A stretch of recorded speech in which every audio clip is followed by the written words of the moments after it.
How's it going, everybody? It's the Johnny Level Fox here. It's my channel where I talk about anime, video games, cartoons, most notably Sonic and Ninja Turtles. And today, I'm here to talk about the Sega mandates. Now, I'm going to try to make this video before it's the New Year's. I kind of got like 2 days left, but I'm pretty sure when it's out, and you guys would know, and I'll know by then. But anyways, yeah. But if not, Happy New Year's, everybody. So, anyways, before the end of the year, I wanted to make this video and stuff about the Sega mandates and stuff. I've had this idea for a little bit, so now I'm going to articulate that. So basically, if you read the title of the video, you know what it's going to be about. So basically, I don't think that the Sonic mandates are necessarily a bad thing. Now, some stuff is bad, but yeah. But personally, myself, I think some of the mandates actually helps the story or makes it a little bit better. So I'm going to explain or elaborate on my little hot take in this video. So yeah, so let's get right into it. All right. So before I explain the mandates or give my take, I'm going to actually explain each one of the mandates and stuff to kind of give you a rough idea what they're about and all that stuff before I go into any further detail. So I made a list where I'm going to explain it one by one. So starting off my list, I have no game characters can have any relatives unless they were established in the games. Game characters cannot be killed off. Sonic can't cry. No reference to Mobius or Mobians. The heroes must always win in the end. The characters from other incarnations like Archie, Fleetway, Dick, OVA, Sonic X, or Paramount cannot be used unless because of legal issues. Mobians can't wear pants. Classic and Boom era Sonic characters cannot appear in modern setting since they're still counting these as separate universes. One Metal Sonic is allowed. Sega has certain guidelines for certain characters like Shadow. Only male hedgehogs can go super. Characters aren't allowed to be in a romantic relationship. They can't use anything as references to the Sonic Chronicles like Dark Brotherhood. They can't use any references to Sonic Chronicles Dark Brotherhood to avoid heckling from Ken Penders, even though he doesn't even own the rights to those characters. So pretty much those are the mandates, as I said. Now I'm going to go one-to-one as to why some of these mandates I'm cool with. Some of them I don't really mind all that much, and then some that I just don't outright like, okay? So let's get right into it. Some fans claim that Ian Flynn, one of the best Sonic writers, made up the mandates to nerf the stories and to avoid writing the Freedom Fighters. I think these are ignorant claims because Ian got into the series because of the comics, which featured the Freedom Fighters, so why would he hate them, is what I'm saying. He also violated most of these rules before the mandates were established, and if he did create it, it kind of creates more work for himself, which is dumb. So, no, he didn't create them, obviously. Sega did to avoid controversy. I'm not entirely against all of these expectations because I feel like as a writer, there are certain things you can and can't do to a certain story. If people did it, it would kind of come off as like fanfic, or you'll get something like a Ken Penders where you try to call takebacks and stuff like that. However, they could be more lenient and give the characters some level of gravity rather than just mannequins or one-note characters and stuff like Shadow. Now that I've established what these mandates are, I'll talk about the times where the writers have kind of worked around it. So, here I go. The heroes must always win. Some think that just because the hero always wins, there's no point to kind of getting invested since you know the end result. While that may be true, there's also how they overcame adversity. That's what's really important. That also gets people invested. The Metal Virus was definitely one of the main examples there of how the creative team kind of made a dark story with a lot of uncertainty without having to kill anybody to do so. There's also moments where Sonic might take some personal L's because he's made decisions that he's regretted or someone close to him got hurt. So yeah, I don't think that's such a dumb rule. So yeah, game only characters can't die. I can imagine this being kind of set because of, again, controversy and marketing. But just because game only characters are off limits, that doesn't mean that everyone else is. That doesn't apply to Tangle, Whisper, Jewel, Lanolin, Bell, or any of the other IDW characters introduced. Dr. Starline, Surge, Kit, and the Diamond Cutters have all died on screen. So yeah, and I promise you that if like pretty much if it happened to any of those other characters that I just mentioned, there would definitely be some hell to pay, like Antoine's near-death experience. Remember that?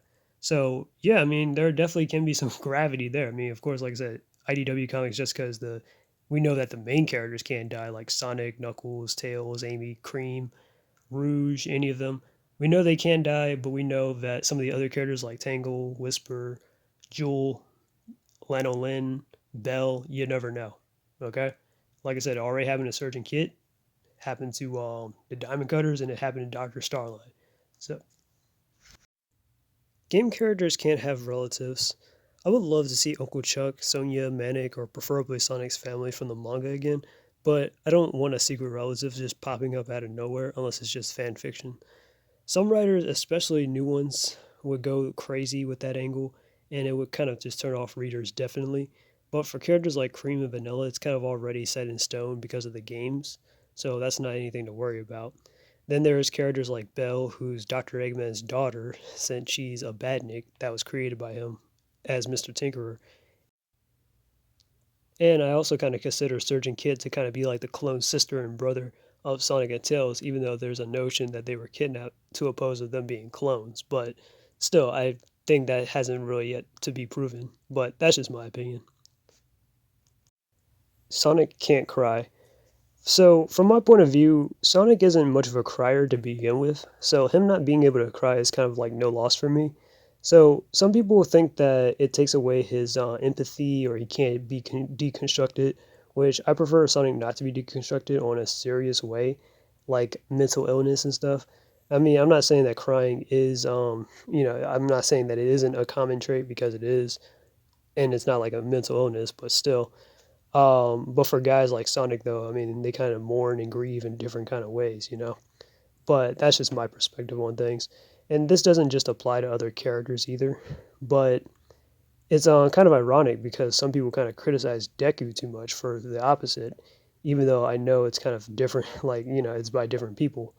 But anyways, he actually did do it once on the Scrapnik Island because of his emotions were linked to Mecha Sonic. So that was another example of when they worked around that. Sonic characters can't have relationships.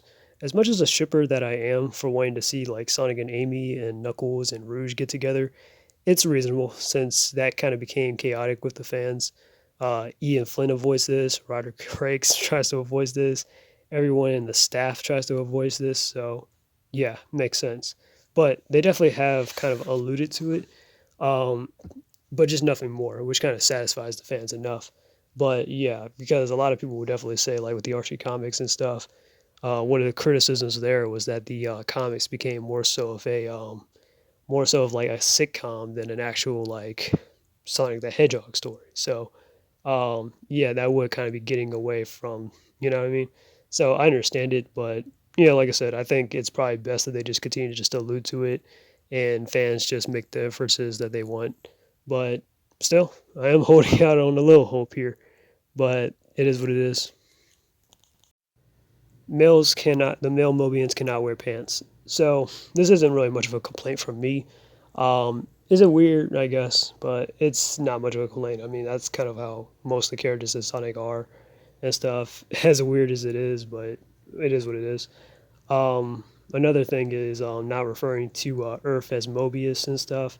I'm kind of already used to like calling Sonic's world Earth as is because that's pretty much what it is. It is Earth, not Mobius. It's only referred to as Mobius in like maybe stuff like Sonic Underground, Sadie M, Archie. So if you're like a '90s kid and you grew up watching Sonic, yeah, I can understand you calling Earth Mobius. But I grew up mostly in the 2000s and stuff, so to me it's always been Earth.